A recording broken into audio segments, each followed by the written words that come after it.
Yeah, the reason we're here is hockey romance novels in particular are popping off and basically going viral. There's like a bunch of different I literally can't even, the titles are so embarrassing that I literally cannot say them out loud, but like basically Slapshot.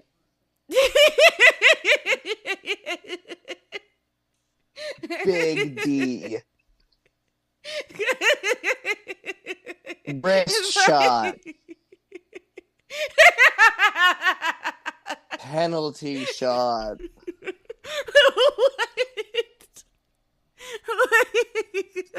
Goaltender. No. I hit at least one of those. Yeah, I'm sure you fucking did. But like, okay, so there's a bunch of books, they're going viral. A lot of like people are going to hockey games and like they're like, "Oh my god, pretending I'm in this book." Or a lot of like the social media for different hockey teams like brought the book in and then had like players read certain sections and like recorded their faces, like, you know, when hockey players... I have seen the hockey teams like do like, I don't want to call it book talk, but like that type of stuff. And the player in question here does play for Seattle Kraken. And from my hockey-based knowledge, the Seattle Kraken are like the newest team in the NHL. So they're trying to build a fan base at the same time as this. I think they're 2 years in. They made the playoffs this year, and they advanced around, which is like a big deal. And the fact that they're the fucking Kraken, like their logo is very legit. I'm actually literally wearing Seattle Kraken shorts right now that I bought like when their team first became announced because their logo is so good. Is it an octopus? I'll send a picture. Yeah, so it's a Kraken. Oh, right. Okay, whatever. But yes. Also, know what they should be doing? If they want to build a fan base on book talk, fuck the hockey books, go to the Kraken romance novels. Is that a thing? Yes. Is it about like real Kraken players? Or is it just...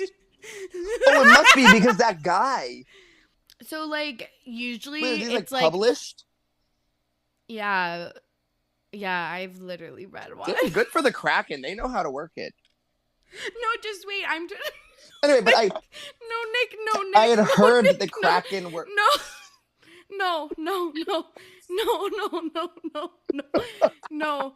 I'm talking about the actual animal Kraken. So like octopus. Yeah. I do think technically Kraken is a giant squid. I actually want to kill myself right now, but like, I'm not joking. There are romance novels about like humanoid Kraken. I can't talk about this. Have you read them? I read one. Let's DM about this, please. Like, I just can't.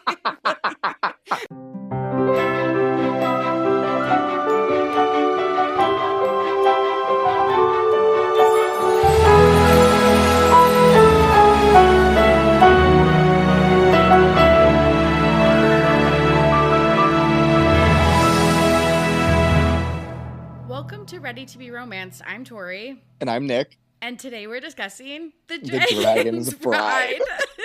Nick, welcome to Ready to be Romanced, making your RTBR debut. I know, I'm really like crossing the universe of the Ready to be Petty studios from one to the next, and me starting my Ready to be Romance with career this one with this book. It's like pretty jarring. It's a doozy. No, and I just want to say, I want to start the episode and say two things. A, you'll probably, I don't interact with a lot of straight guys. You know that. And no straight guys have been on this podcast, so you will be the first and probably the only. Yeah. Like, you may be the only. There's no one I would trust with a romance novel like you. I just want my commitment to I don't know what to call it the bit, but commitment to when Tori asks me to do something and I just say yes without thinking about it. Like when I watched the what was that called? The After series, which was based off the One Direction fan fiction. Is that true? Correct. Yes. Okay, I remember that. Yes. And I was like, yeah, no big deal. I can you. watch that movie. And then I was like, oh, we're actually watching the third and the installment. And I was like, oh, let me watch the first two first. And I watched the first one and I was like, no, we're summarizing the second one. And then me jumping into like, oh, okay, like we joked on the last podcast about the Kraken. So like, I will definitely read this Kraken romance book. And then Tori being like, so actually, we're not going to read the Kraken one. We're going to do this one. I mean, like, that's totally fine. I'll do it. Early. And then I opened this book and saw the two things I hate starting a book with, which is one, a fucking map. I'm sorry, I do not read books with maps in them. I actually had a coworker, I recommended him a book, and I had never read fantasy books, and it was like this fantasy book, so I recommended him, and he was like, is there a map in it? I was like, I don't read books with fucking maps in it. It's like, my copy did not have a map in it. I would have put that book back on the library shelf if there was a map. And two, tags. Like, why are there, like, tags in a paper copy of a book? Like, what am I gonna do with this information? And I think, I don't even, like, what, I wish I could remember one of the tags that I wrote down, but, like, it was, like, it was breeding or something. Yeah, breeding kink. Yeah, it's breeding kink, here. And you're like, I'm unwell. I actually opened the PDF. Like, I was like, okay, I'm gonna start reading that book today. I've got like a week and a half left until this podcast. I'm gonna read this book. I'm gonna start to make some groundwork on it. I opened the book. I saw the map, and then I saw the tags, and I was like, this is we're gonna start this on another day. I need a day to sit with this. I need a day to process. Yeah. I just got a visceral flashback to when we were in Mexico and you pulled up my Goodreads on your phone and just started reading the titles of books I had read. And I was like, I think I was like trying to smash your phone in half. You definitely were like, okay. You're like laughing, but then you're like, okay, stop. Okay, stop. Yeah. When we got to like double pucked or whatever. And it was like the covers too. I think I was like describing all the covers on the book. But my favorite part of why I was doing that is like Tori's like all these books that like look the part. And it was like 1-star review, 1-star review, 2-star review. I'm like, damn, Tori, do you like this genre or not? It's like, I love your commitment to being a hater, but like, are you sure you like this genre of books? Yeah. Oh my God, I forgot about that too. Yeah, I am a tough critic. Some of really good books that I recommend people, I only give 3 stars on Goodreads. Like, and I was just gonna say that I think I was like making fun of one, and you were like, "No, that one was actually good." I'm like, Tori, you gave it 3 stars. Yeah, if it's like 5 stars and above, which I'm pretty sure I gave this book, it means I'm like obsessed with it and thinking about it for like a really long time. Which I will think about this book for a long time. I'm so glad. I'm so glad. Because also you're such a good sport. We could have done something that you were actually interested in, like a sports romance or something like that, which is how we started talking about Kraken. Was we were talking about the Seattle Kraken. We were talking about the Seattle Kraken. And hockey book talk. And that's right. That's exactly how this came. We had that whole tangent. Yes, which I'm going to include at the beginning of this episode. And I could have picked any of those books, but I was like, it'd be so funny if we covered the Kraken book that I was reading during that episode. Then I was like, but it was really shitty, and I loved the first one in the series, so that's what we're covering today. Nick, are you a big reader? Within probably the last, like, I might say like decade, that sounds so long, but probably the last like 5-6 years, I've gotten super back into reading. I definitely was like a reader of the Diary Wimpy Kid books. I thought you were going to say something like Harry Potter. Elementary school and middle school. Yeah. The first like probably like young adult book series I read was The Hunger Games. I don't think that's like super new, but the first Hunger Games came out when I was in 6th grade. I remember my sister reading it, my mom being like, I don't know if she should be reading that book. And then being like, well, I want to read that book. And then I was like, okay, this is like Survivor. This is my shit, right? Yes. So I like definitely was like into reading then, and then I think probably as most teenagers do, but definitely as most like boy teenagers do, reading is like fucking lame.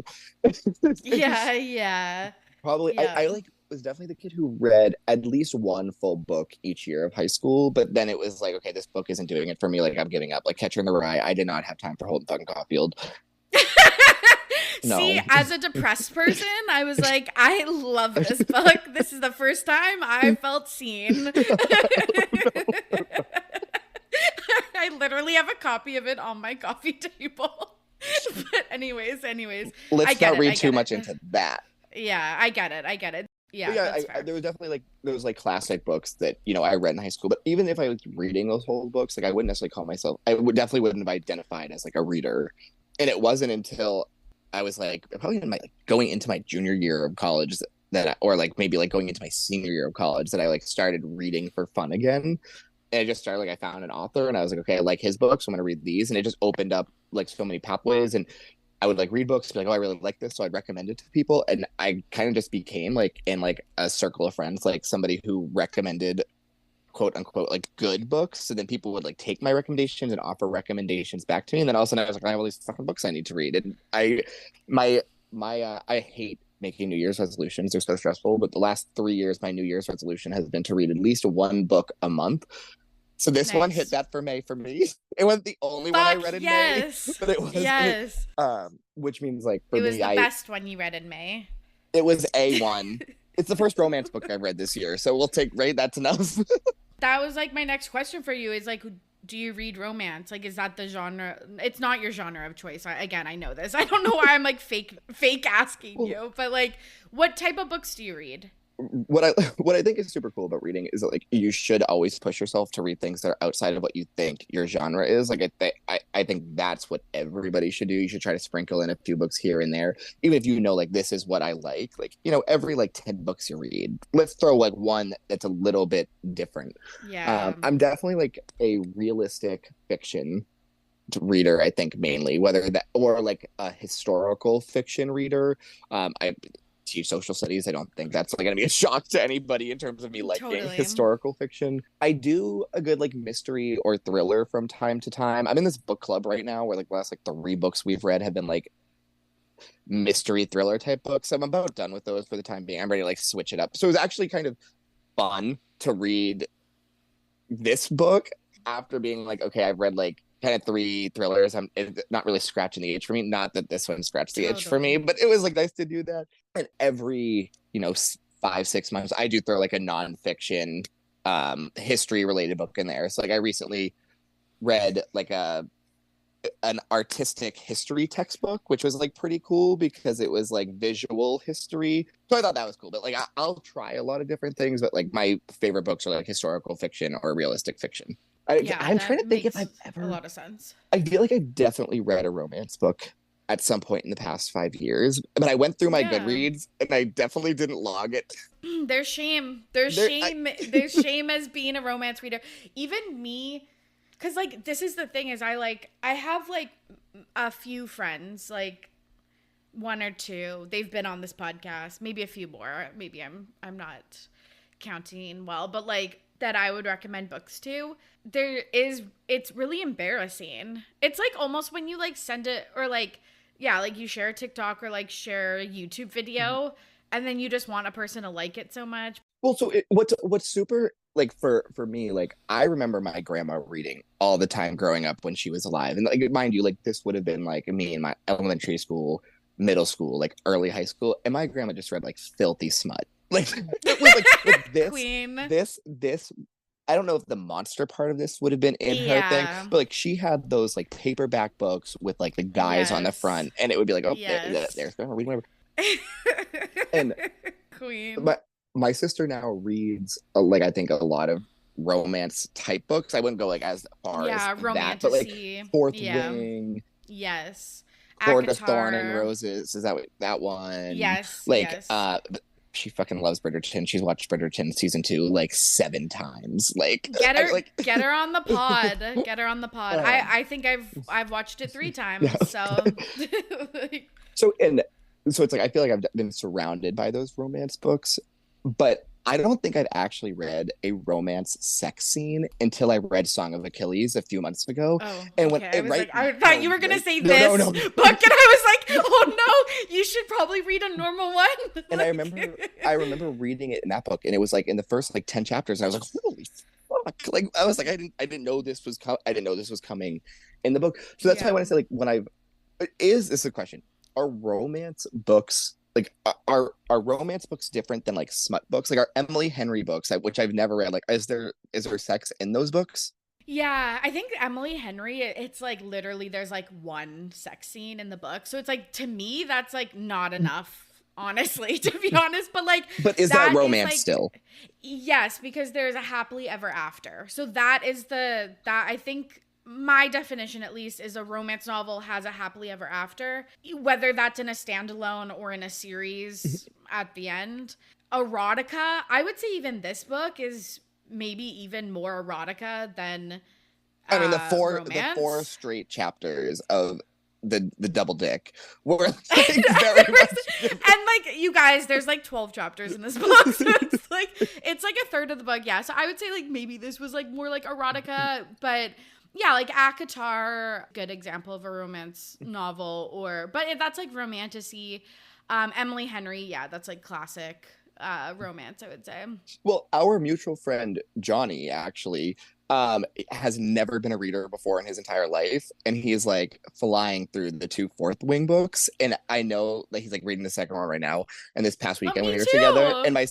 my sister was like, have you gotten to like this, or she'd be like asking his wife like, has he gotten to this scene yet? And I'm like in the conversation like, is that like a sex scene? They're like, yeah. I'm like, okay. Yeah, So that's all we want to talk about. It's so fun. It's so fucking fun. But yeah, there is like a little bit of embarrassment around it until you find like good people to discuss it with. I don't I definitely under like I was telling Tori before we recorded, I was like, I'm not logging this on my Goodreads. Like it's not showing up there I get it. I on my get it. Goodreads. But like it's not a book that I wouldn't be like, oh, I read this book and it was like I would bring it up. Like there's not shame in that sense, but I'm not gonna like publicize it. And I That's do think fair. that like, if there's a if like you have people who read these books, which probably most listeners of this podcast, at least I would hope so, because unless they're coming from me, right? Uh, Yeah, which honestly, truly, there's probably some petty betties that are. So shout out to them. if you have people to talk about it with, that's the fun part, and that's what reading should be. It should be super Yes. social. It should be a community Yes. of people Yes. who Yes. like-minded things, and that's why I think like I'm okay. Like I'm never gonna read another book in this series. Like I'm just gonna put that out there. But I think it's good to kind of like step outside of your comfort zone and be like, okay, I know I'm probably not the audience for this type of book, Yeah, but you but can at appreciate least I it. took like at least I kind of stepped into trying it. So when I can say like, yeah, that Yeah. style of romance isn't for me, maybe I take a recommendation on like I've never read an Emily Henry book, but like maybe I read one of those ones now and say like, okay, there is something like in this genre for me because it's like the only types of romance books. Name some like popular romance books. From like older ones. Like for example, Like I feel like if the you liked romance The books I Hunger Games, know are the ones that have been like made movies, and I definitely haven't read the books, and I probably haven't watched the yeah, movies like either, The but I've heard of Notebook, it. Yeah, like, so like any Nicholas Sparks type book. Outlander, which your Oh, mom is a Outlander. big My fan mom, of. yeah, see, my mom Yeah. loves Outlander. Yeah. Um, the one that Anne Hathaway was just in one. Yeah, The Idea of You. Glenn Powell with Sydney, was it Glenn Powell and Sydney Sweeney? Anything But Like You. But those that's not ones. based on a book, Oh, it's but not. Is it based it off? was a or was it? I don't think so. I don't think so. But it was a rom-com. Okay.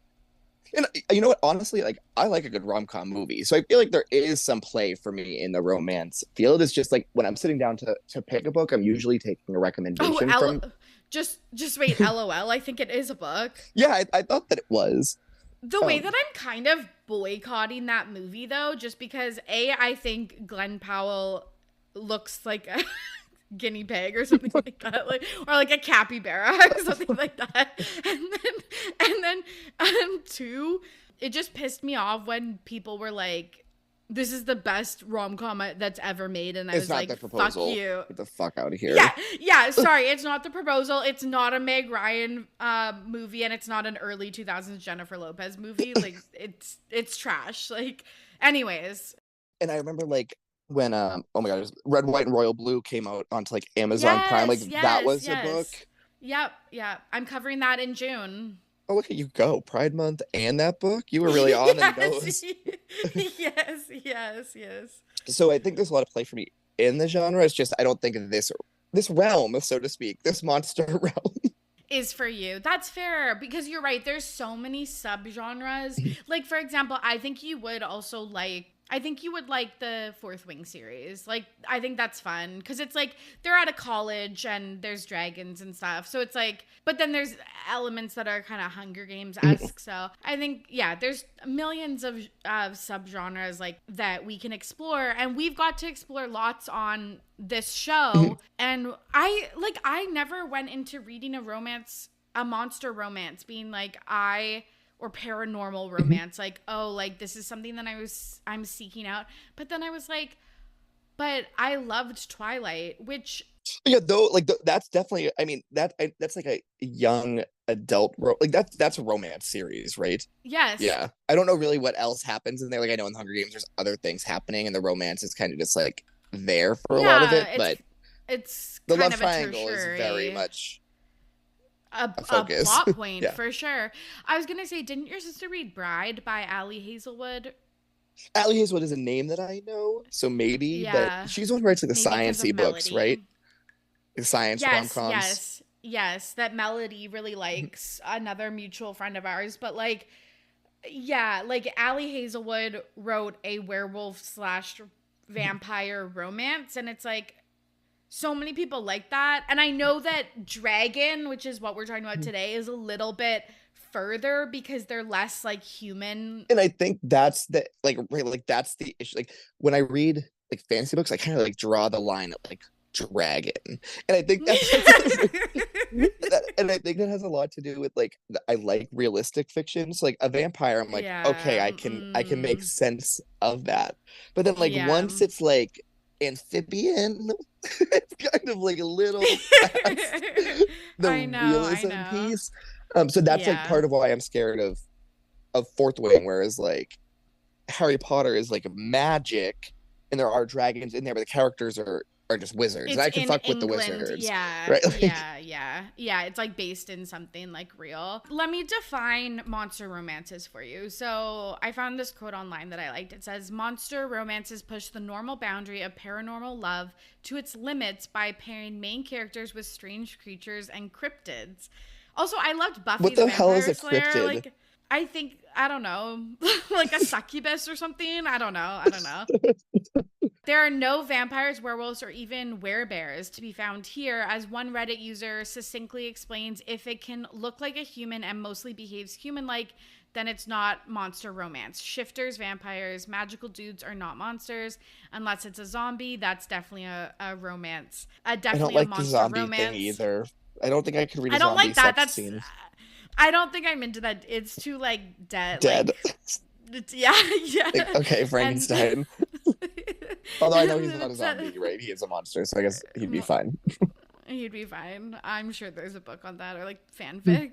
But it says, from demons to dragons, Bigfoot to the Kraken, this genre features supernatural love interests of all shapes and sizes, which may be why the hashtag monster romance has proven popular on TikTok with over 364 million views. 364 million. So if this is your favorite subgenre, like you're not alone. The thing with the Bigfoot, I wonder if Bigfoot romance would feel a little bit more human to me because they Yeah. walk on 2 feet, but I think the hair would be a little too much. Yeah. Sometimes it's like very not aesthetically pleasing. That's why I feel like a lot of it goes into erotica because it's not like the Prince Charming that you are like the physical looks that you're like Question: pining after. Yeah. would Shrek have been a romance if it was a book? A monster romance. Is Shrek Shrek a is monster? a fucking and yes, and Shrek is a rom-com, and I fucking hold that belief near and dear to my heart. Oh, the first one absolutely is. The other ones, yeah, maybe a little more calm, but like, yeah, it's straight up a rom-com. It's a romance story. Yeah. And would it be? I guess it wouldn't be monster, maybe paranormal. I guess, but yeah, we're not We don't need to nitpick that. That is the Shrek is the gateway drug for men reading romance books, I think. Oh, really? That's my take. Yeah, okay, I like that. No, that makes sense. It's accessible for people. This book, though, has other tropes, and it's a marriage of convenience. There's the touch her and die subtrope with, like, I don't know if you know that one, but I'm assuming that was, like, in the book, like, if he hurt her in any way. No. This is like an overprotective male main character, MMC, if you will. So people search out this stuff. Like, people will look. No, like, I understand. I definitely understand the point of having, like, tags or tropes. It was just jarring to see. It's like, what? Yeah, because there's also it's like maybe a little bit of praise kink in there, and then defo a breeding kink, which I really forgot about until I read it this time. That I was like, oh, but again, people search this stuff out. It might not be your thing, but it's definitely I think as far as like these tropes went, marriage of convenience, I think I'm fine with, even like in this odd setting, because I feel like, okay, I can get that. Again, I can equate that to like a realistic fiction or like world lens of like, okay, the marriage of convenience. It's once we get to like the breeding kink stuff that I was like, or the fact that it was like she was like bought, or like the auction's a hard pill to swallow. He's like, he married her because he needed to have a child, which like that cloud was like over the entirety of the book for me. It's like those types of things are a little too far for this reader's point of view, but the marriage of convenience thing, I think I'm okay with. No, 100%. It's funny how the feminism just swoop out, like just leaves your body when you pick up a lot of romance books. But like, I get that, not that question a lot, like people are asking me, but this came up when I was talking in the lunchroom with my work colleagues about like, how can you like Bridgerton or Regency romance when women are like treated like second class citizens and stuff like that, which like also it's also kind of like a white woman take. But yeah, I think it's escapism, like for sure, in its purest form. And I think that's like one of the reasons that like there are so many things in romance novels where I'm like, this is fun in the book, but if I was auctioned off in IRL or like to a dragon, because and the way that they define consent with the whole deal thing is not how you really like define consent and stuff. I mean, at one point in the book, she like almost acknowledges that like there's like, now we're like kind of getting in the book. Look at us go. Yeah. There's like one point in the book where she's like, what I want doesn't really matter. It's like if I'm scared, like it actually doesn't matter, because if I think he's gonna kill me or not kill me, like his actions matter, not mine.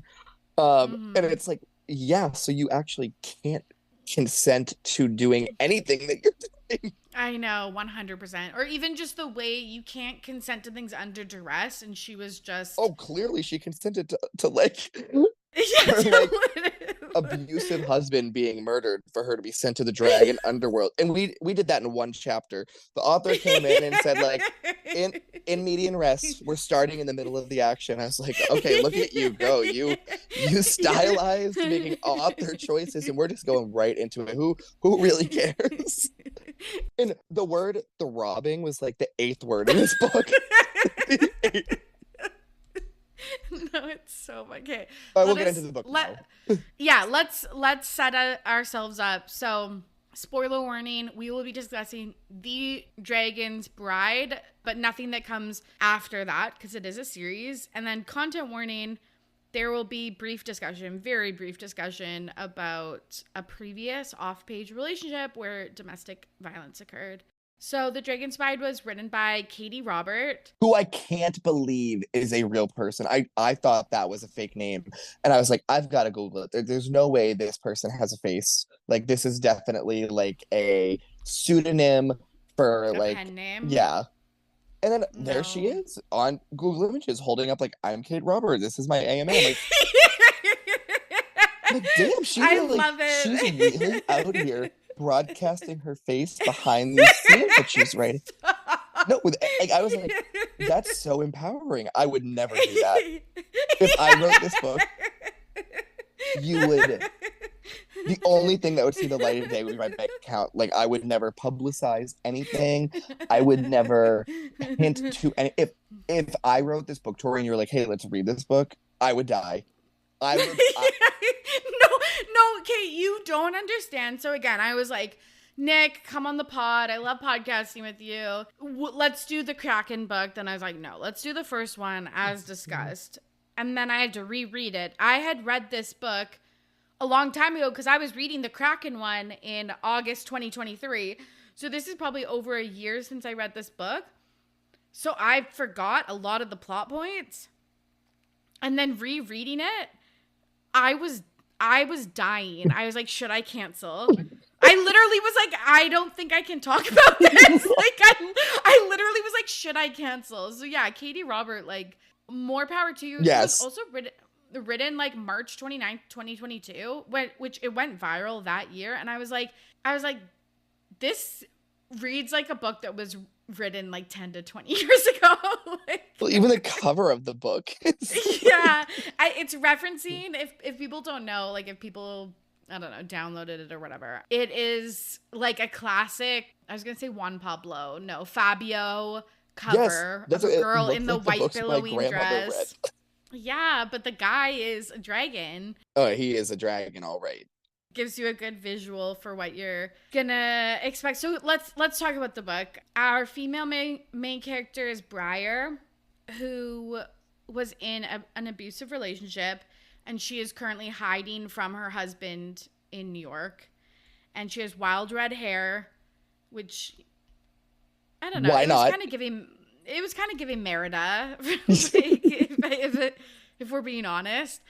And she encounters a creature.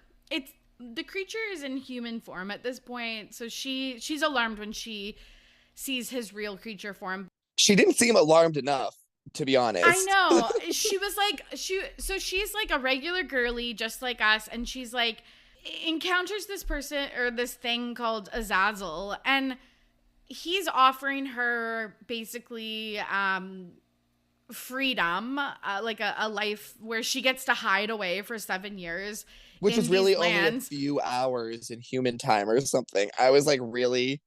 That seems a little too convenient for me, but okay. No, the way that this book has so many plot holes, but then they'll just like in one sentence just solve it. Yeah, there's a lot of hand waving, which I was like, okay, here for it. No, totally. Because she's like, okay, well, if I come back to the human world, because will I be older? Yeah, like, will people know? Like, and the demon's like, no. But it's just so funny because it's like she's just learning about magic, and she's just learning about this realm that she is going to be taken to. But you're right. She's acting pretty like cool, calm, and collected for someone who just realized like dragons, krakens, succubus, bargainer, demons exist. And she's like, I guess I don't really have a choice here. Like, I have to go to this underworld. So that, like, I was like, look, did we maybe have some other avenues to pursue? And did you actually have a choice? Because, like, if I was confronted with a dragon who said this was my choice, I'd be like, well, if I say no, will you just kill me? Right? Like, this, like, is the biggest plot hole in the entire book, is Azazel, or whatever the fuck his name is talking about how he prides himself in, like, saving these maidens. And then it's like, no, you preyed on a girl that was in a really precarious, dangerous situation, gave her an option that she couldn't, because you can't consent under coercion or duress. And then you were like, and I'll kill your abusive husband if you do this.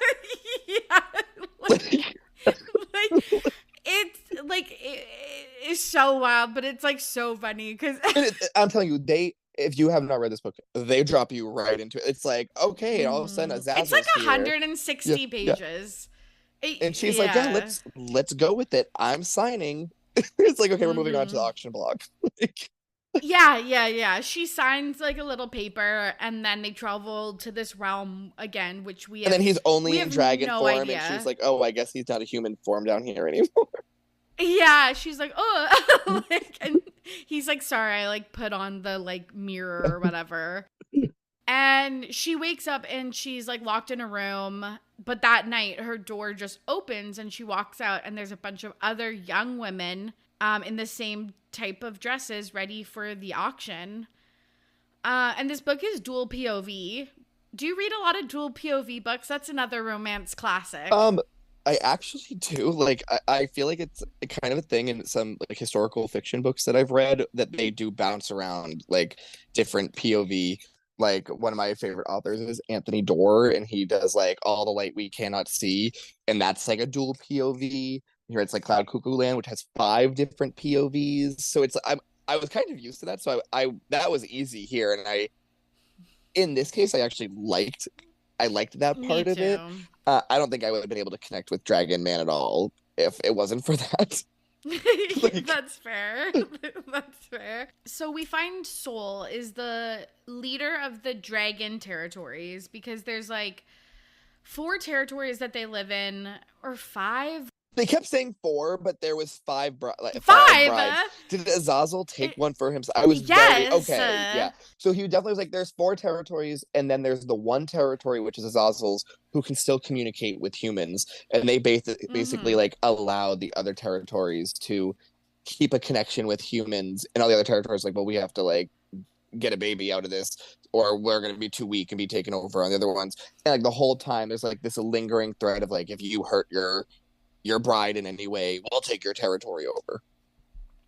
No, that It's like you, and then it's also like, then like you also have to allow the yeah, dragon thing stop, that's taking stop, you have stop. to give them the opportunity to seduce you. It's like for 7 fucking years, my anybody God. could seduce me if I was trapped with them for 7 years. Literally, Stockholm syndrome. The fact that it took Briar 1 month to be seduced by this dragon, Okay. problematic. Yeah, but also Stockholm syndrome, you're totally right, because like, spoiler alert for our internet investigation, this is like a loose retelling of Beauty and the Beast. And I see it. I guess I see it. I was like, I didn't get that part. No, that I did not get that part. There was not enough like No. secondary characters who were her friend, as far as I was concerned. Like, I want to be clear, we're jumping far ahead. She gets to Dragon Realm, and she basically hides in her room for 3 days, and the only person who sees her like drops off food, and then every so often she's met by like this androgynous visitor who's like horn his eyes, and he like, or they like kind of threaten Briar. And they like poke fun at like, oh, your husband's just leaving you alone, I guess he doesn't want you that bad. It's like, he has 7 fucking like, years. And like, also, like, why are you bullying her? Like, she just got to this other realm. Like, and mind you, Romano. and then the first day she's there, like before he leaves her alone for 3 days in her room, she's like, yeah, I guess it doesn't matter if you see me naked. I'll just like take my dress off and climb into this like pond.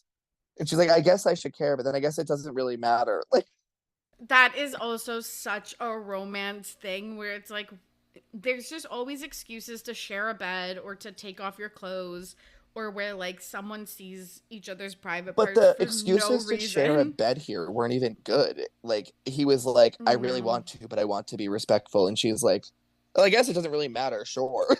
No, because she like literally wants to die, Nick. Like, she doesn't give a fuck about anything at this point. She's like unwell. But Kate, like, I think we skipped over one. Yeah, we definitely did. Well, just one major thing that I want to say is that the dragon the dragon bloodline needs to be mixed with human blood, or they like lose their magic, and then they like their crops die. Yeah, there's some connection to like He was like, yeah, if No. I don't have a child in like 2 generations, all our crops will die. It's like, that's a 2 generation problem as far as I'm concerned. Like, because he's not like Soul can't live forever, right? He's not like that type Yeah. of dragon. So it's like, okay, like sucks for your offspring, but wait, you're not gonna have any offspring if it's not for me, so who cares? Literally. So all of the young maidens get auctioned off. I don't know why I'm calling that because they are like modern Yeah. women, but it just reminds me of like a pirate. Well, and how they're Like, dressed too. Like they very much are like, oh, he's got yeah. this closet full of clothes, and he's like, wear this white. Because she's like, I don't care, you pick for me, and he's like, how about this And he white picks like the virgin corset? Yeah, white. Yeah, yeah, yeah. A classic, like milkmaid style dress yeah. that all the guys like fucking sick. The other three leaders of the territories are Rosalka, again, I'll be honest, did pronunciation. not put together that like even when they were describing the Kraken, like didn't put together that this was a series until like much later on in the book. But it Because lays I was like like, so why are we much spending so long groundwork. talking about this damn auction and all these other dragons? Like, let's get to the point where No, they're not other creatures. monsters. Yes, monsters. Because we see Bram, a gargoyle, which I read his book, and then Thane, a kraken, which is the book that I was reading when we first talked. And the part that I don't get is, and I guess you kind of explained this for me, but it's like, I was like, there's something at stake, but I couldn't grasp what it was. But you're right, it's that they need humans, and Azazel and the bargaining demons are the only ones that can go to the Look, human world. it was something that frustrated me from like a purely plot point of this book because I Yeah. felt like there were storylines that I wanted to know about that were underdeveloped. And it was just like, okay, so Yes. we're gonna undevelop some of these plot points. They're kind of just like, oh, that plot point is resolved. And I was like, but did Yeah. we really need like these 2 chapters on sex when I could have got like 2 chapters on like moving the plot forward? But I was I like, know, I kind of just was like, which I'll is where accept you and what I you, differ. yeah. But I was like, you know but what? Like, I'm probably in the minority here. Like, that's definitely not the point of this book. But yeah, they are basically like a war is on the verge of coming, and everybody used to have the ability to communicate with humans, but like something happened that made it so it was like just Azazel's little clan that can have humans. So they're like, okay, you can each have one, and then if one of you doesn't have a child, like you've just fucked up your whole your whole life. realm or whatever. And No, then it's like the 100%. war kind of goes like underdeveloped because all you do is put stake into like, is Briar going to have a child?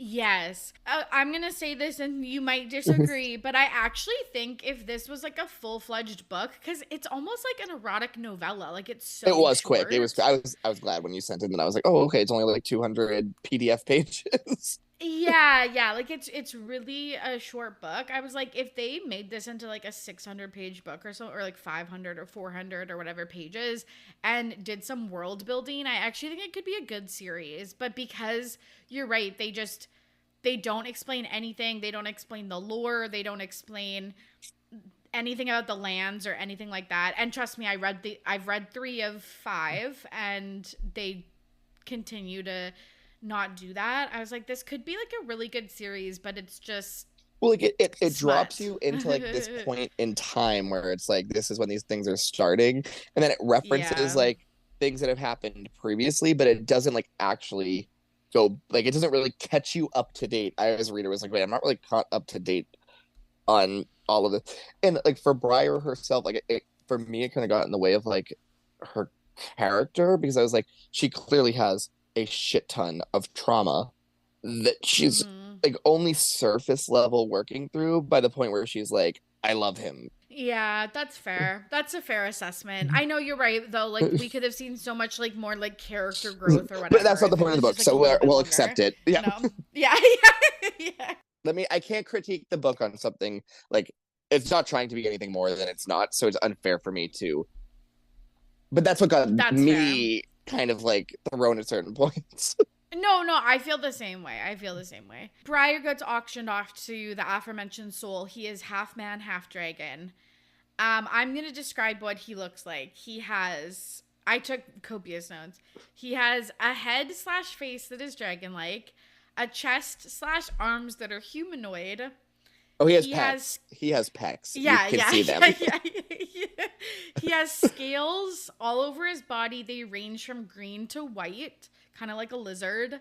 He has 6-inch horns coming out of his head.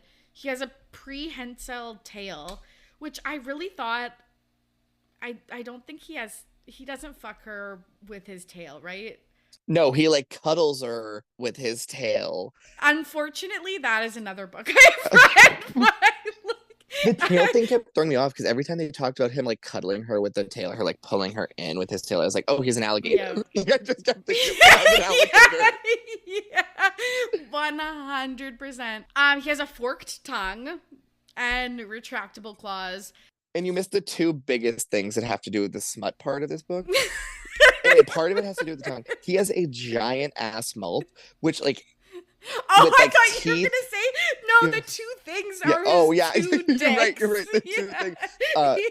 His two Yeah. cocks, as they Yes. say. Stop! I can't. And they're I physically can't. they make it Yeah. the author makes it very clear that they are large repeatedly. Like at one point she's like you're barely in, and he's like, I know. Okay, that's very romance novel. I think the big dick thing is I think a Katie Robert thing. I think all of her MMCs are packing, and then the like I can't fit trope.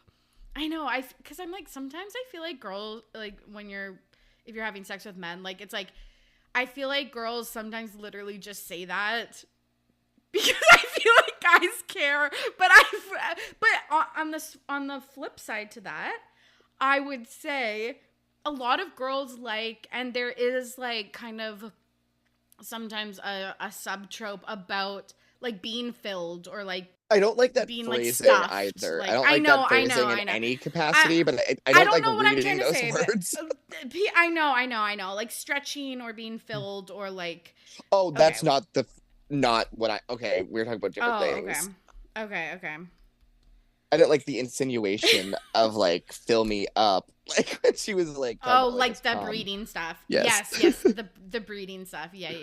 Totally. I don't know what we're talking about, but they write their mutual contract together, and then he whisks her away to the dragon territory. So yeah, this contract defines about how like basically he has the chance to seduce her because he needs to have children, but it's dragon law for them to get married first. And I thought this was like again just a hand wave thing. I thought this was so fucking funny. Briar's like, I can't marry him, I'm already married. Yeah. And then Azazel goes, technically you're a widow. Like, and then, this is so brutal. Soul goes to Azazel like when Briar's sitting right there.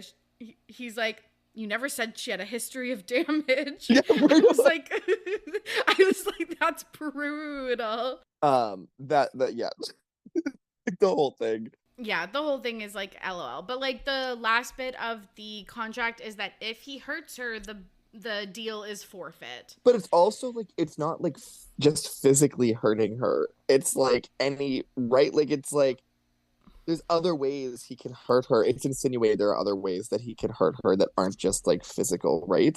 I don't know. I guess. Again, I've read this book twice, I think, and it's like on the there's a lot subject of things more I just hand yeah. waving. Yeah. There's also like randomly thrown in like a dragon language that she's like needs a spell to learn, and then later on in the book she's like, well, I want to learn it if I'm gonna be here for 7 years. Like, girl, why? You have the spell. You're right. I'm telling you, if there was a spell, if there was a spell for me to just to know Spanish, like you better believe I would take it and then just know it. Yes, because she gets the one for speaking and reading. I was like, what's the reading one? I'm like, okay, so you can speak it and read it. Why do you need to learn it? You just know it. Yeah. And even if you like, how do you learn it if you know it? Like, you have to get rid of the. I don't like all that. There's also lots of references to his like ex-dragon girlfriend that he wanted to be his bride, that his parents basically like forbid him from having, and I'm like, a little bit. We could have like. It was in that way. It was like marriage of convenience, but also like the like I think this happens in a lot of royalty romance novels where it's like, yeah, the prince or the, like, you know, the king or the leader in this case is obligated by, like, their parents to, like, marry someone of a certain class or, like, whatever, that it's very much that in this book. Yeah, this is also hand wavy. It's like, so humans can have dragon babies, and magic just, like, changes their body so they're able to, like, conceive and carry and then give birth. And they're birthed like a humanoid baby, but then they turn more dragon with age. Like, there's just so much shit that's just like... So, like, there was a very descriptive paragraph about, like, how the dragons had, like, breasts. Like, what? Oh my god, that was so disturbing and weird. And it's just also so funny about, like, even when you're in a monster romance, you still can't get away with, like, women should have breasts and, like, I don't know. There's just so many things in this book that I was like, this is, like, why are we continuing, like, misogyny and, like, kind of, like, bioessentialism with, like, dragons? Why is this, like, weird? Yeah, it was just, like, fucking weird. I do think, like, this whole thing that Tori and I just described is part of, like, oh god, what is the writing phrase? Like, part of the drama in the book. No, like, you know how you, like, climax, rising action. Yes. This is, like, solution or whatever. Yeah. This part of the book of, like, he needs to have a child. She doesn't seem to want a child. She also has. Yes. She doesn't really want to be in a relationship, but she also is like, well, I have to leave in 7 years, and if I have this kid, I just have to leave the child. Yeah. So she's, like, wrestling with all this as he's basically very forthcoming. So I guess good for him, but, like, what he needs from her. So they're walking to ponds because they get married. The dragons get married in ponds. It's where all the rituals happen. It's made out of goddess tears. I think that's part of why I thought he was a crocodile. He's just like, okay, water. Yep. And it's so funny when she was like, tears at a wedding, like, how apt or whatever, which I was like, ooh, but I actually like funny, but also dark. No, there was a quote in that chapter that I took, like, before I stopped taking notes. I took it because I was like, I actually like this quote. And it was something about, like, I think she said, like, tears at a wedding, and then Soul responded, like, tears don't have to be sad. Mean sad. They're transformative. Right. And I was like, oh, I like that quote. So I was like, you know, this is something positive I can bring to this podcast. And then in the epilogue, they referenced that back. I was like, oh, the author knew she was cooking with that line. Yeah. I love that. That's so fucking funny. So I think she stays in her dress, but he gets undressed. No, she definitely, well, okay, she sees the 2 dicks. Yeah. She takes the dress off at some point and gets in the water. She basically like, are those? And he's like, so this was the other, another major plot twist, or not plot twist, plot hole, is she's like, there's no way I'm having sex with Soul. And then every given moment that she's talking with her, she's like, so tell me more about your 2 dicks, and, like, how would this work, and, like, blah blah blah, like, what if, and, like, stuff like that. I'm like, girl, you, like, you're so transparent, like, you're not hiding anything.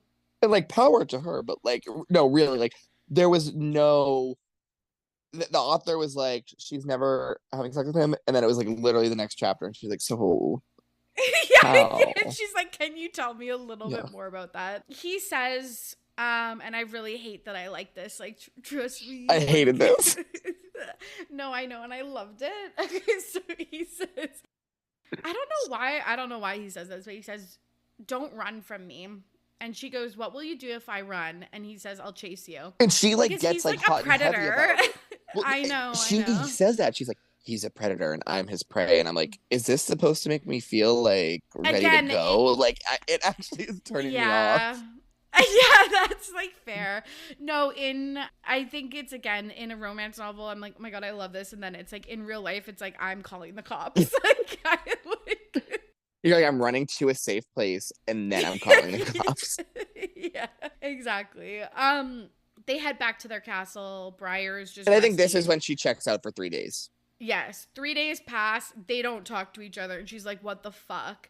And Romanu, our like, yeah, non-binary Barkener demon, checks in on Briar. They do make such a point of being like, Romanu, they.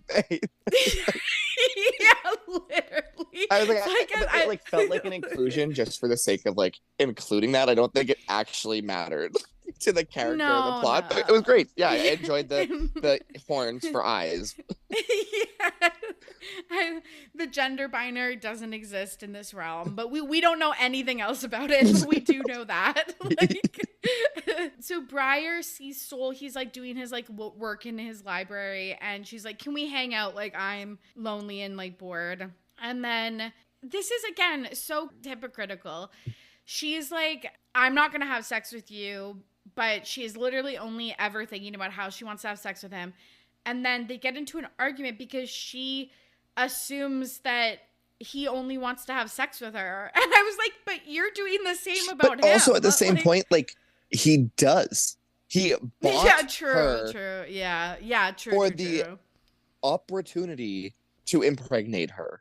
Yeah, like, yeah. But yes, that's why it's right. like, okay, like, yep. Like, it's like they make it very clear. It's like, she has the choice. Like, nobody's going to hurt you. You always have a choice. You always turn down. It's like, okay, but we already talked about how she actually doesn't have a choice here. No, there's no choice. And honestly, it doesn't really ever seem like she believes she has a choice. That's the toughest part, I know. Which it's very Belle and the Beast, like, to be honest. They get into this like heated argument after he basically like runs down like what he would do to her if they were having sex. Like, yeah. he's like, here's what I would do to you, and he's like, I shouldn't have. And then like afterward, he's like, oh, I shouldn't have said all that. As like she's like clearly like feeling it. No, yeah. So he's like, if you want me to be a monster, then I'll be the monster that you want me to be. And so she gets so heated, she runs back to her room and masturbates. But she doesn't know this. But he goes. Well, to she does know apologize that to she's her. masturbating. Yes, she does know that. She doesn't know that he's outside her door listening. And he's like, I can smell it. Yeah, like, oh. Again, not with his nose, with his two-forked tongue. Yes, because he's a lizard or a snake. The book continues. Soul is, running his territories. He's doing his paperwork. I love what the other thing is like, whatever they talk about, like what Soul has to do as essentially like the leader of this realm. It's like, oh, it's paperwork. He's like, I don't really do a whole lot. It's just like I gotta do. Like literally. And anytime they talk about like what his actual responsibilities are, it's like paperwork. And he's like, I could storm to Azazel and like do this, but then I don't remember what the guy Aldous is like. Oh, but Aldous wants me to do paperwork, and there is paperwork to do. Like, God, imagine being a monster who has to do paperwork. That fucking sucks. No, literally, it's like just abolish paperwork. Yeah. Like, I don't know. But we learn about the realms, how they all work in balance. He's a 6'5" finance guy. Blue eyes. Yeah, forked tongue, two cocks.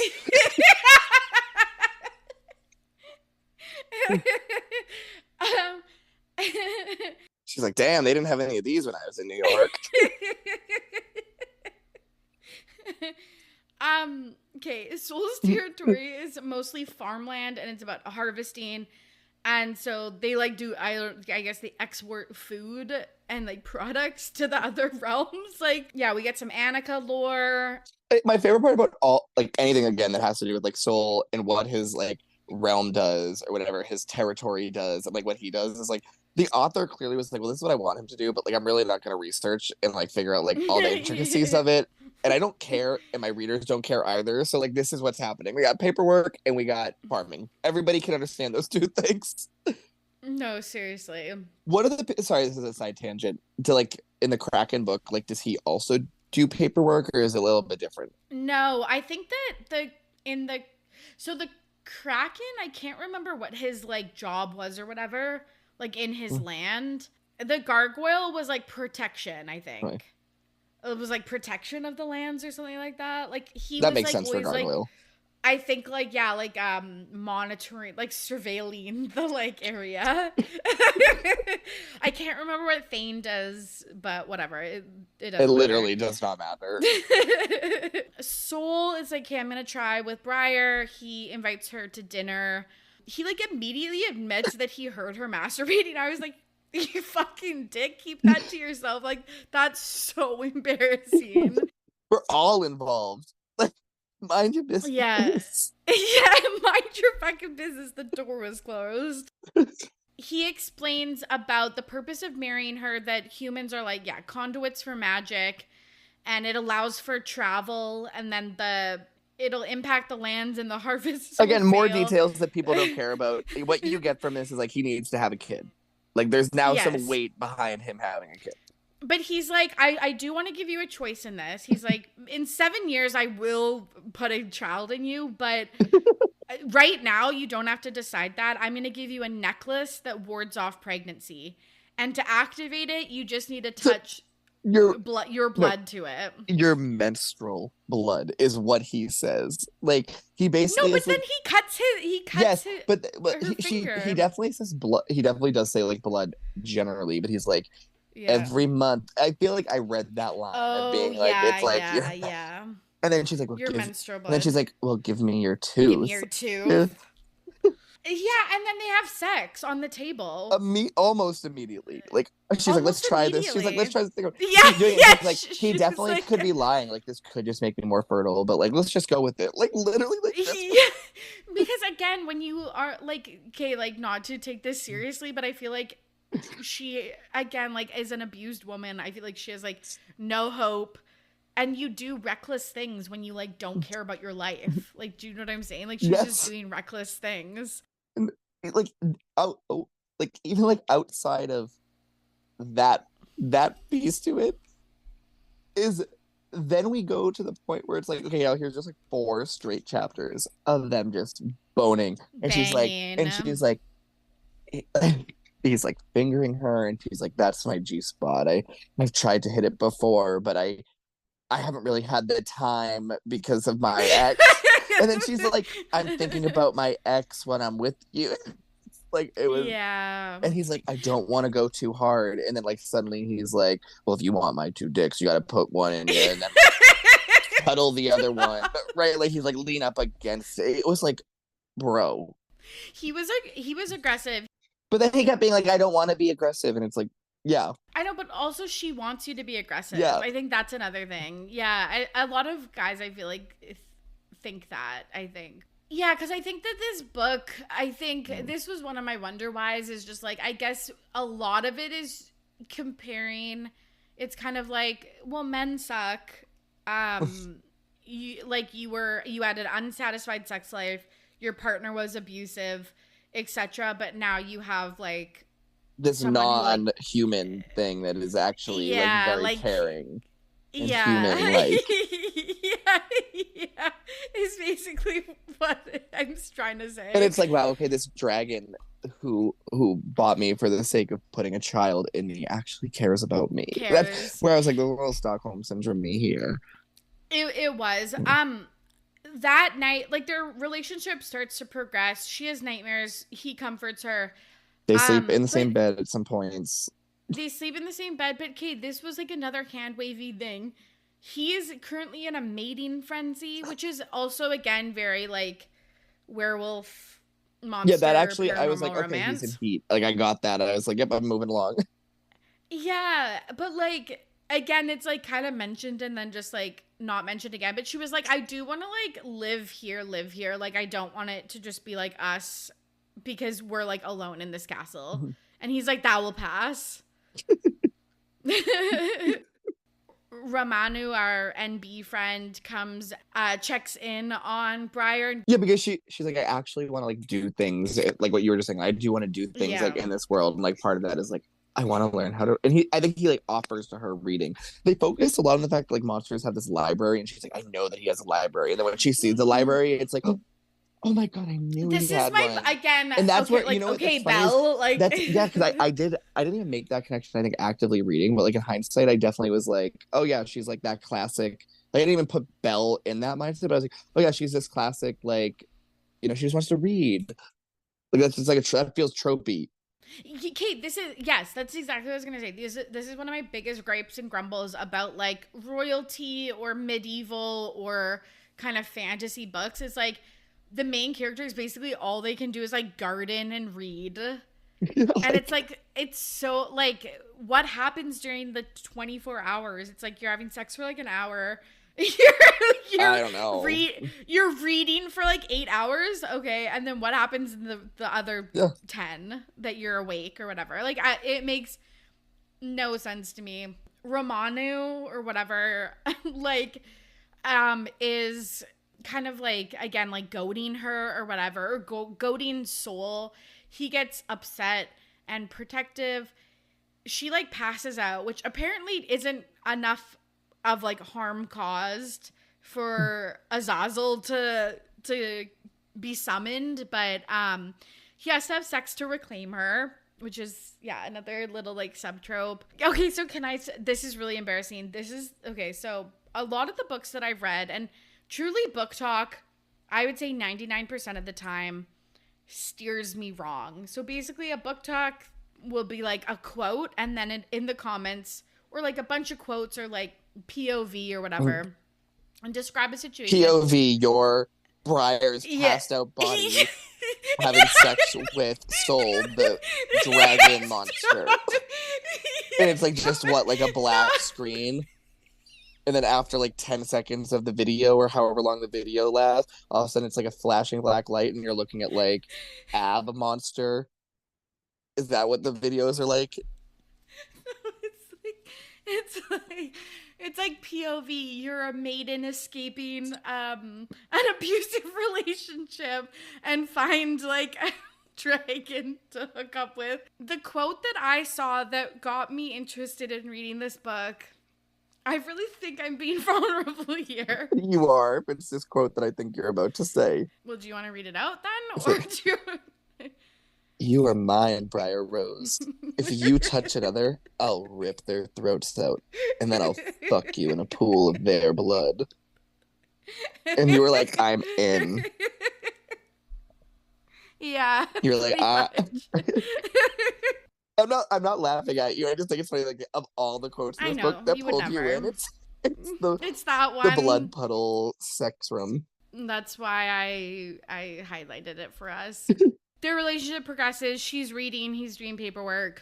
Weeks pass. He's doing paperwork. She learns some of the dragon language, which matters like not at all, right? Like, no. am I wrong? Like that actually. Okay, I will say though, it is like respectful because she is gonna be the leader, like the co-leader of the territory. So I do think it's like. But at this point, is she?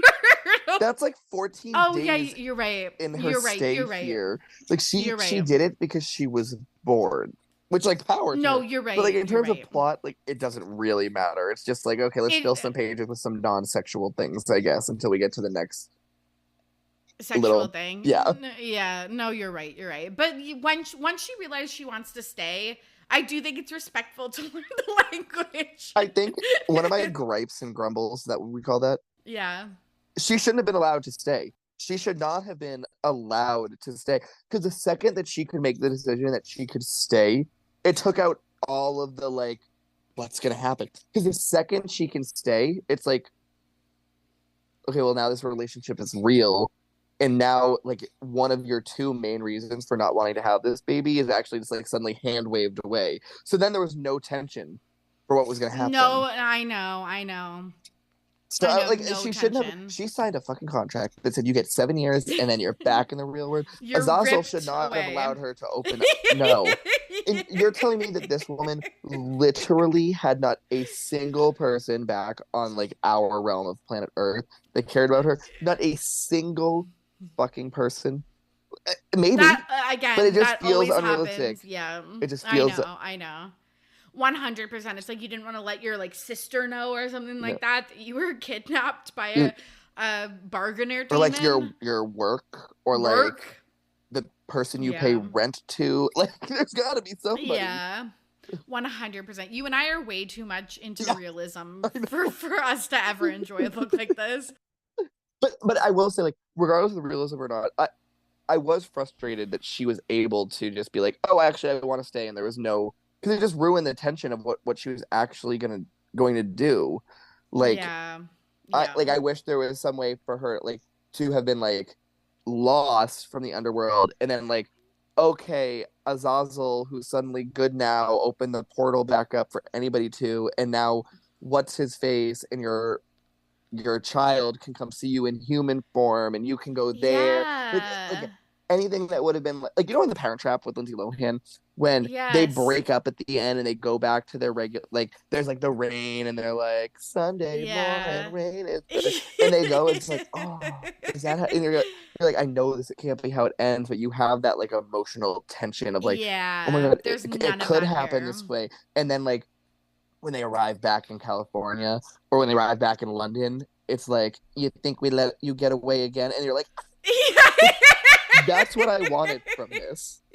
We didn't get that at Yeah. all. We got 1 month of them getting to know each other. She's 100%. there for 1 month of 7 years. And Yeah. was like, actually, I want to stay here forever. And then we get to the epilogue. Sorry, I jumped really far ahead. But it was like, really? We didn't have any build up. No, you're completely right. No, what? She should be a contestant on Too Hot to Handle. Yes. Because this is basically Too Hot to Handle. Like, she would be making great television, being like, I will never have sex, and then one temptation is thrown at her, and she's like, I'm folding. Like, It's like, yeah, no, I get it. I fucking get it. that really annoyed me. Really grinded my gears. It really, really grinding your gears. No, I get that. Soul is showing Briar around his territories. They stop in a meadow. They swim in a pond. It's cute. He talks about his childhood, blah, blah, blah. She asks if he remembers what he said about chasing her on the first day they met. And he's like, yeah, I remember. And she I remember runs 2 away. weeks ago. Yeah, he's like, I'm a mythical creature. I remember. Like, so he runs after her, catches her. They start hooking up. He takes her pregnancy pendant in his mouth and is kind of like waiting for her to say something. She actually, like, again, if we're talking about real consent, she doesn't like, she is like, I'm fine if he like rips this off, and I'm fine if he leaves it on, but she hasn't like come to that decision fully yet, and he like rips it off, and then they have penetrative sex, so it's like there's a chance that she could get pregnant. Well, I guess she runs away again. She gets up and runs away again, and then they have sex, P&V sex, where it's like she could get preg, and so it's like the consent is just not present in this book. And I do kind of feel like, for all intents and purposes, she should have got pregnant then. Like, he's a mythical creature. Like, you're telling me his sperm is weak. Yeah. Like, and what's the point? And what's the point of the pregnancy pendant if she can have? I know, it's weird. It's like, why are the laws around pregnancy the same in the human world? And the other thing that pissed me off about this is like, okay, so if one of her levels of like, I don't want to have a child, is twofold. So like, one is, I don't want to leave my child behind in this world if I have it, and the other is like, I'm still recovering from this abusive relationship. Like, we have not undergone enough character development for her character to suddenly be like, I love this man, I'm okay with it. Like, I don't feel like we got there. No, we didn't. Again, I needed a little bit more tension in this. Yeah, no, me too. Again, like, is blue balls like not a trope in romance books? Well, let's talk about how that's not real in real life. Like, for 2 seconds. No. I could do a tight 10 minutes on blue balls, but yeah, like, there's slow burn. Like, there's slow burn. Yeah, okay, so where was that? And this is, no, I know, but that's not this. This is like an Insta attraction, Insta love novella. I know, yeah. And we don't need to beat a dead horse, but I do agree. If there was like 100 more pages, there could be some more meat to this Well, book no. other So than just being like the smut. real complaint I think I have with that is because again I know this is not what the book is, but like why are we Mm-hmm. addressing serious fucking topics in a book that is like not that, like why couldn't she have just been like captured, like why couldn't she have been Yeah. like an orphan or something, like we need her to have zero connection back to the real world, like or doesn't want any, Yeah, like yeah. Or she like why, loses her job yeah, or like something. I don't or know. like something like why couldn't there be like maybe like not as like real implications for her just to like go, Mm-hmm. or like why even have like the, you know, she just gets fucking stolen and then she like falls in love, like why are we trying to like be like, oh, here's some like serious Beauty things and going on, the yeah, Beast. oh, we have some of these like serious things and then they're like, oh, whatever, like if it Yeah. was those other things, like not me personally, but I feel like it would have been easier to enjoy the sex scenes. I read the first If like two of them yes, for if the there's no commitment trauma to this involved. podcast. I like really Yes. read the first like the 3 or 4 chapters back to back. So I was like, I got through that, and then I was like, I'm skimming this stuff now. Like we're out of here. how dare I was you? like, anytime there were quotes where it was like, okay, there's dialogue and them talking, I'll read what they're saying because that's gonna have some character stuff. But I don't need the whole. No, no, totally. If I read this for a second time, I wasn't taking notes on it, I would have been skimming a lot of it too. But probably the opposite stuff that I was. Yeah, but duh. It's like when I'm skimming through like lore dumps, world building, any like songs or poems in the Anything book, that or, that like, map was for, fuck that. fuck that. Like any setting, I don't care. Like, but yeah, they're feeling bad about themselves because she's like, I goaded him by running twice. Even though he was very explicit about his boundaries of Oh, not she was running. testing him. She like I don't know if that was I don't know if that was clear in the book just because I forget at this point. But like I know in her brain she was testing that. She was like, I want to see if he actually does. Yeah, yeah. And he was like, but also like, why did I rip it off? Like I didn't need to do that. And I heard her because when she ran, I like bit her to like capture her and stuff like that. So they're not talking. He's feeling bad. She's feeling bad. They get back to the castle. Briar goes to rest. He messages Azazel, like basically DMs him, but like on a scroll, like, and he's like, we need a new pendant. And she wakes up and goes to talk to him, and she's like, why are you being weird? And it's because he feels guilty. And then poof, Azazel appears, and he's like, can you explain what happened? Why do you need this pendant? It seems urgent, like you broke the contract. And they explain what happens, and he's like, well, you did break the contract, so I'm taking Briar. And then poofs her back to the Bargainer territory. It's like that's the tension we're having here. I feel like that should not be the tension because like now it's like, I know. and I get it. Okay, if there's like instant love, it's like now they're pulled apart from each other.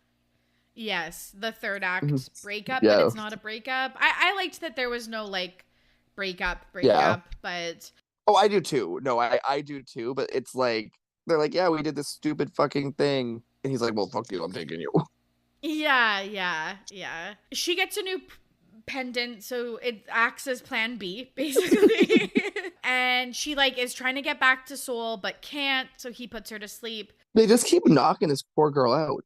No, I know. It's like sleep. Yeah. Like she just like passes out. It's again the fucking consent, the bodily autonomy, and just the care for one another is just not there. Soul travels to the Bargainer demon territory and confronts Azazel. This is where they lost me a little bit more with the plot. Briar like attacks Azazel like multiple times like to get to Soul. She just like shows up and she's healed, not pregnant, so Azazel deems that no harm was done. But they also like say during this whole stuff, like it's basically revealed that Azazel like actually doesn't want to take the territory. Like the threat was if they harm the women, any territory, they take the women and then they can take the territory. And Soul's like, wait, so you never wanted the territory? He's like, no, I was just like giving you a wife to keep your territory Yes. strong. It's Yes. actually to maintain peace. And he's like, what? He's like, well, you wouldn't have trusted me if I said that, so I had to make it seem like it was this. So again, it's like, okay, so Azazel doesn't actually even like care if like Also, when in the book, past this conversation or like outside of this conversation, did they ever talk about him wanting to take over the territories? I was like, that's news to me. yeah. I think they Because mentioned it at the very beginning, like when she's basically asking questions about like to what's to Soul, but like, yeah. well, why wouldn't you? He basically is like, well, part of the deal is like, if I do anything that you don't want to do or like that you don't consent to, he can take it. But Soul assumes it's because Azazel wants his territory, that Yes, it's to keep the exactly. peace. But I think what happens, so again, we know that the fifth book is Azazel's book. And so I think this is a long I like that you con. say we no, we. I'll read the fourth and fifth books and I'll update you. Oh, I'm looking Because, forward to it. good. I Because am. That I wasn't think that was not that. sarcastic. Like I'm glad I don't have to read them, but I get the resolution to this. Yeah, because I think there must be some long con game of why Azazel does keeps the demons not able to access the human realms and keeps them at like on their best behavior because he has access to the human realms. Anyways, they go back to dragon territory. He's hedging Yay. and being like a little awky. He's like, because I'm like still unsure that you want to have kids, and And she's this like, I do again want to has have been like a kids. month. It has been like a Yes, month yeah. of them knowing each other, and for at least 6 days of this 30 or 31 day month, assuming that's how long months last in Dragon World. She has no contact with him because she's either locked in her room or taken by Azazel. Yeah, So, literally. so he's like, oh, I don't know, like, how do we talk about like this complicated? And she's like, well, I never want to leave, so I want to stay here forever, and I do Yeah. eventually want to have your children. I'm just not ready yet. And then they're like, we love you so much, or like, they love each other so much. Yeah. And then, Tori can say something else that happens that I didn't really understand. But and then the author's like, okay, end of the book. So like the author's just like, we're just gonna skip like 4 or 5 years of time where What she didn't like you understand? the mating part of like the Oh, the heat. mating frenzy. Oh, right. But so basically, it's just like mating frenzies happen when usually I think it's when like an alpha and a mega, or it is like being in heat. They want to have sex, I guess. But I think it's like I mainly see it in like maybe vampire and werewolf romances where it's like, is it after they get together they're like in a mating frenzy, or like before they get together or something like that? But he's like, and basically the characteristics of that are that Everybody's horny. they're horny and they're overprotective of their mate. So basically he's saying that once this dies down, because it's like heat, it's like being in heat, it like passes eventually, they can like live a normal life and she can be like the co-leader of the world or whatever. But we get an epilogue, it jumps 5 years. Literally, we jump 5 But years. again, I know you're shocked by that, but that's like classic romance novel where you see the happy couple in the epilogue. The territory's thriving. Briar is pregnant, about to give birth, and then does give birth to a baby named Hyacinth. On the summer solstice, I think. On the summer solstice, so it's like, those crops are thriving. And I did like that they named her Hyacinth, because like there's earlier part of the story he's like wearing some kind of like sweater or overall thing, right, where she's like rubbing his like, I'm like rubbing my chest right now. She's like rubbing, like petting him essentially, and it's like, oh, I love this flower, and I think they're like, it's a hyacinth or something. Yeah. And then on the cover of the book, on the like retro cover, there are like pink hyacinth flowers, I think, on it, which I was like, oh, that's cute. Oh, look at this. That is cute. That artistic history textbook really had me looking at the cover art beforehand. I love that. I love that. That's a good catch. That's a really good catch. And all's well that ends well. Yeah. I mean, I was here for the epilogue. I just was like, okay, we're just doing what's convenient to us as an author now. Yeah. And again, that happens quite a bit. Oh, but her baby also had like blue scales, which is like rare, and that was pretty cool. Didn't get to that because like like I guess I was skimming that. B, it's like, okay, that's like a little too on the nose, Katie Yeah. Robert. Like, Jesus Christ. Okay, before we get to our roundtable discussion, overall, did you like this book? No. I can't lie. What I did That's enjoy is I fine. enjoyed this conversation. Sorry, I'm like, oh, Okay. fuck. I enjoyed this conversation. I enjoyed talking about this book. I enjoyed being exposed to something I will never read again. But no, I don't think that I actively enjoyed reading this book. I don't think there was really like a single like 2 consecutive minutes where I was like, oh, I'm into like what's happening. Anything that I was reading that I was like, okay, I'm reading forward for this. It's just to be like, where the fuck is this going? Like, I did like that quote about the tears being transformative, and then I like that they brought that back in the epilogue, I think. But no. I give it 2 stars. Okay. If I was gonna put it on Goodreads, which I'm not going to, so. So funny. Okay. Let's do our roundtable discussion and wrap up the episode. Our internet investigation. This is our cursory peruse of the internet of things you need to know.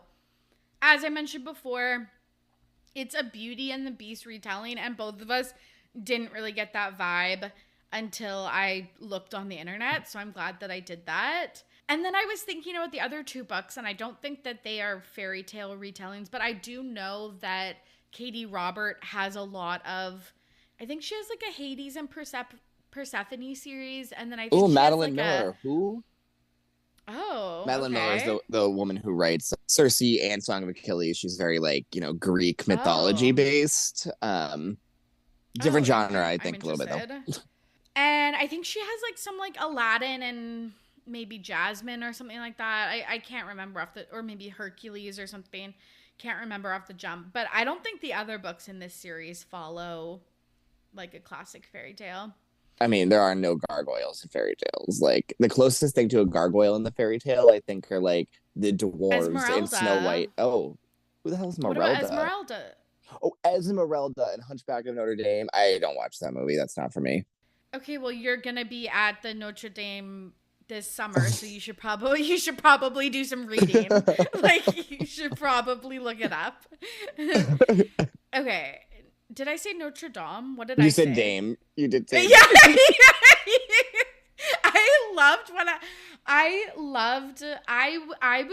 I'm grateful that I got to go up Notre Dame before it got burnt down.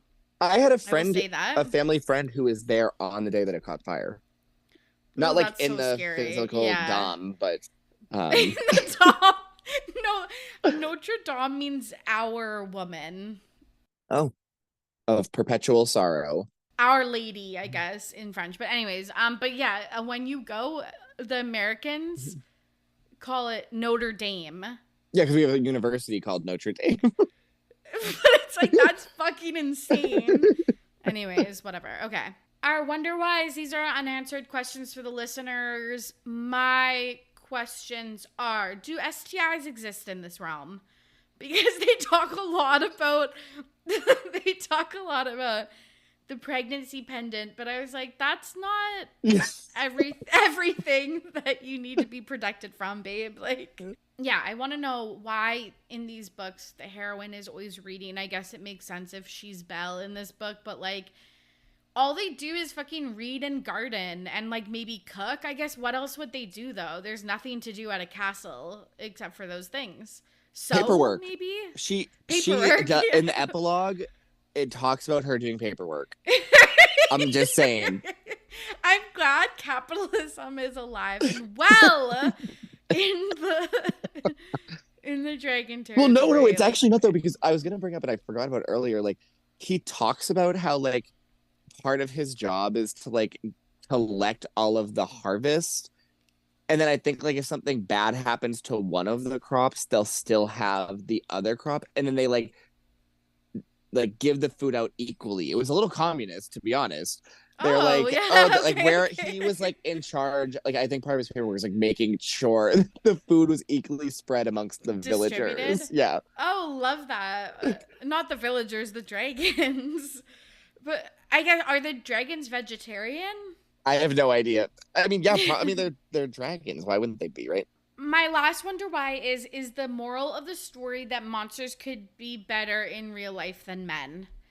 I think that this is part of the reason why paranormal and monster romances are so successful, because I think that people are like sick of like dating in 2024, or like, I don't know. I feel like there's a lot of reasons why people would pick up a paranormal romance. Okay, we're gonna skip our gripes and grumbles, which are our nitpicky problems we had with the book, because we have discussed all of them throughout our book recap. So let's get into our sequel scoop. This is the tea on any upcoming sequel seasons and the general reception. The next book in the series is called A Deal with a Demon, and the next book is The Kraken's Sacrifice. Which, if you listened to Tori earlier, she read, got me Yeah, in into summer it, 2023. and then she was like, "Oh, actually, the Kraken one kind of sucks, so we're not talking about that one."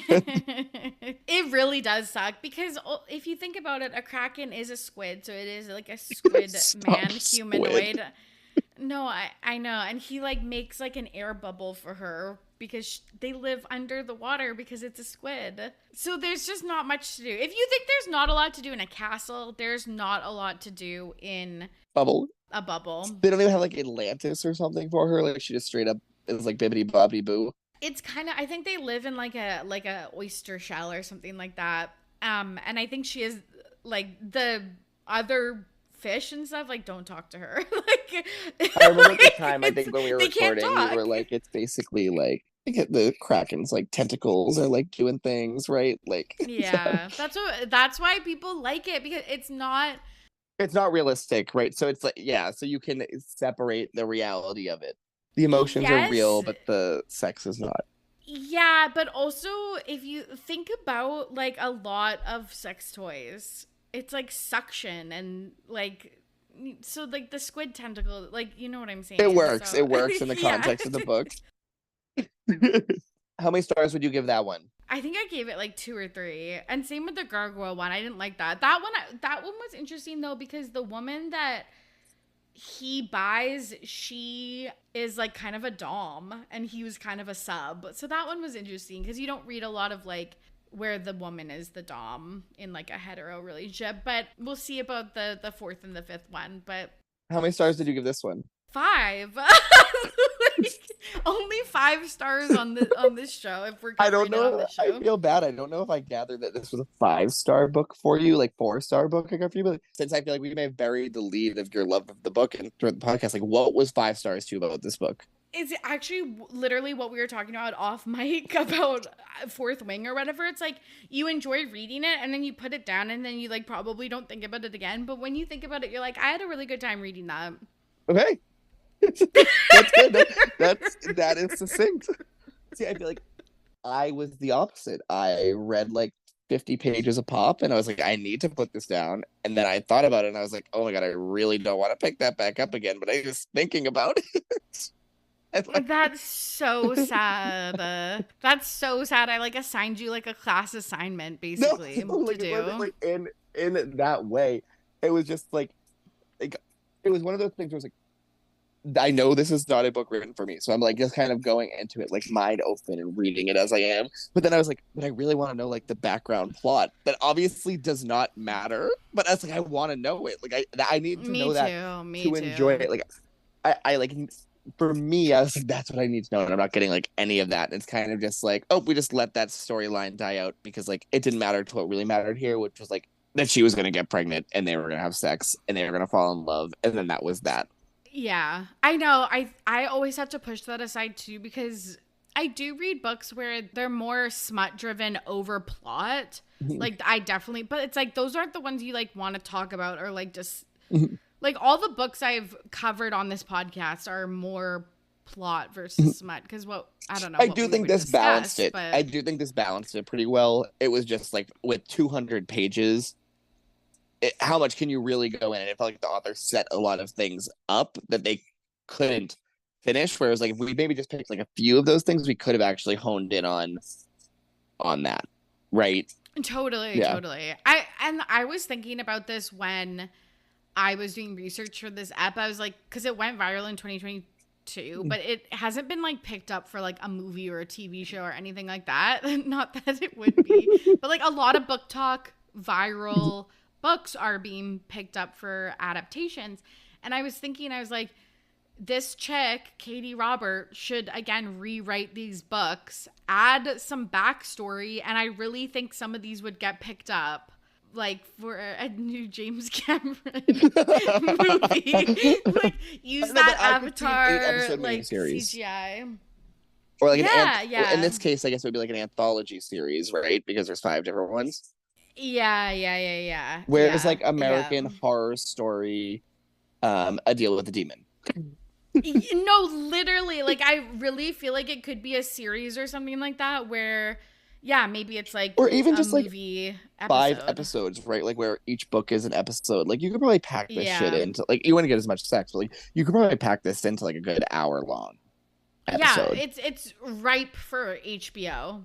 Okay, yeah, I think that is A Deal with the Demon. Tori, I look forward to you reading the 4th and 5th books on the Collective We podcast behalf, and then sharing out what our major takeaways from the series were. Absolutely.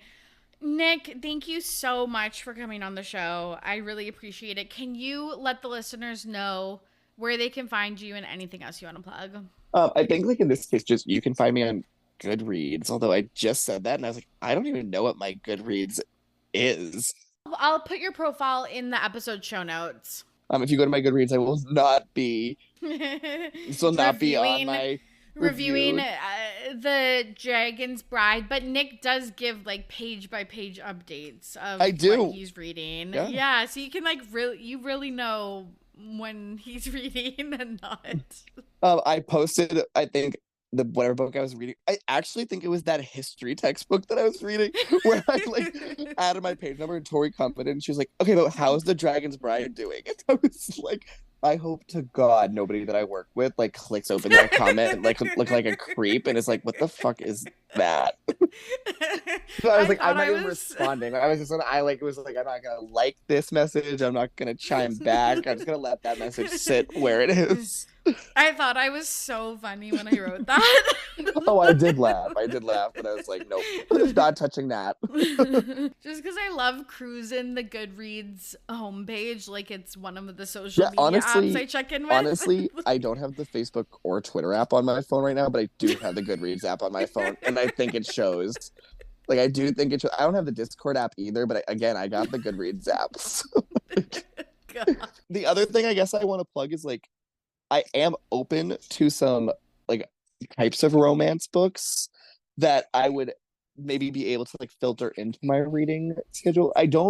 But the thing is, I don't think I want, like, super popular romance book. I want to be on the cutting edge of romance. Like, I don't want the, like, Emily Henry Happy Place type book. Yeah. Like, because no shade, like, anybody could recommend that to me, right? Like, I have enough people that I know that read that. So I want you to, like, recommend me, like, a good romance book that maybe isn't, like, Book Talk famous. God, Book Talk steers me in the wrong direction all the time.